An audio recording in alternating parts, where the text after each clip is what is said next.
அடர்ந்த காட்டின் நடுவே அமைந்திருந்தது அந்த சிறிய கிராமம். பசுமையான மரங்களும் ஓடும் சிற்றாறுகளும் அந்த இடத்திற்கு அமைதியையும் அழகையும் சேர்த்தன. அந்த கிராமத்தில் வாழ்ந்தான் ஒரு சிறுவன். மற்ற சிறுவர்கள் விளையாட்டிலும் குறும்புத்தனத்திலும் நேரத்தை செலவிட, இவனோ தனிமையில் இயற்கையை ரசிப்பதிலும் மூலிகைகளின் மனம் அறிவதிலும் ஆனந்தம் கண்டான். அவனது கூர்மையான கண்கள் ஒவ்வொன்றையும் உன்னிப்பாக கவனித்தன. ஒரு நாள் அந்த கிராமத்திற்கு போகர் சித்தர் வருகை தந்தார். சிறுவனின் ஞான வேட்கையையும் ஆழ்ந்த பார்வையையும் உணர்ந்த சித்தர் அவனை தன்னுடன் அழைத்துச் சென்றார். போகர் சித்தரின் ஆசிரமத்தில் கொங்கணன் பல கலைகளையும் தத்துவங்களையும் கற்றான். மருத்துவம், யோகம், இரசவாதம் என பல துறைகளிலும் அவன் சிறந்து விளங்கினான். போகரின் வழிகாட்டுதலில் அவன் ஒரு சிறந்த ஞானியாகவும் சித்தனாகவும் உருவெடுத்தான். காலங்கள் உருண்டோடின. கொங்கணன் பல இடங்களுக்கும் சென்று தனது ஞானத்தை பரப்பினான். ஒருமுறை அவன் அடர்ந்த வனப்பகுதிக்குள் சென்று 12 வருடங்கள் கடுமையான தவத்தில் ஆழ்ந்திருந்தான். அவனது மனம் அமைதியையும் பேரானந்தத்தையும் உணர்ந்தது. அப்படி ஒரு நாள் அவன் ஆழ்ந்த தியானத்தில் இருந்தபோது ஒரு கொக்கு அவன் மீது எச்சமிட்டது. 12 வருட தவத்தின் பலன் நொடியில் கலைந்ததை எண்ணி கொங்கணவருக்கு கடும் கோபம் உண்டானது. அவன் அந்த கொக்கை கோபத்துடன் பார்க்க அந்த பார்வை தாங்காமல் கொக்கு எரிந்து சாம்பலானது.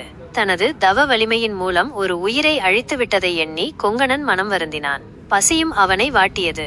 அவன் உணவுக்காக அருகில் இருந்த ஒரு இல்லத்திற்கு சென்றான். அங்கே இல்லத்தரசி தனது கணவனுக்கு உணவு பரிமாறி அவனுக்குரிய பணிவிடைகளை செய்து முடித்த பிறகு கொங்கணரை வரவேற்றாள். தாமதமானதற்கு பணிவுடன் மன்னிப்பு கேட்டாள். ஏற்கனவே கோபத்தில் இருந்த கொங்கணன் அந்த இல்லத்தரசியையும் எரிக்கும் பார்வையோடு பார்த்தான். அப்போது அந்த இல்லத்தரசி அமைதியாக புன்னகைத்து, "என்னை கொக்கென்று நினைத்தாயோ கொங்கணவா?" என்று கேட்டாள்.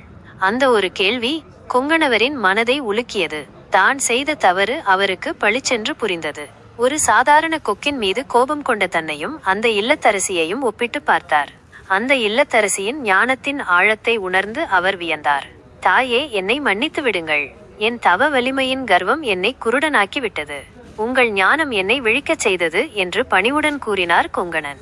அந்த இல்லத்தரசி புன்னகையுடன், "கொங்கணவரே, இறைவன் ஒவ்வொரு உயிரிலும் ஒவ்வொரு நொடியிலும் நமக்கு ஒரு பாடத்தை கற்றுக் கொடுக்கிறார். நாம் அதை உணர திறந்த மனதோடு இருக்க வேண்டும்" என்றார்.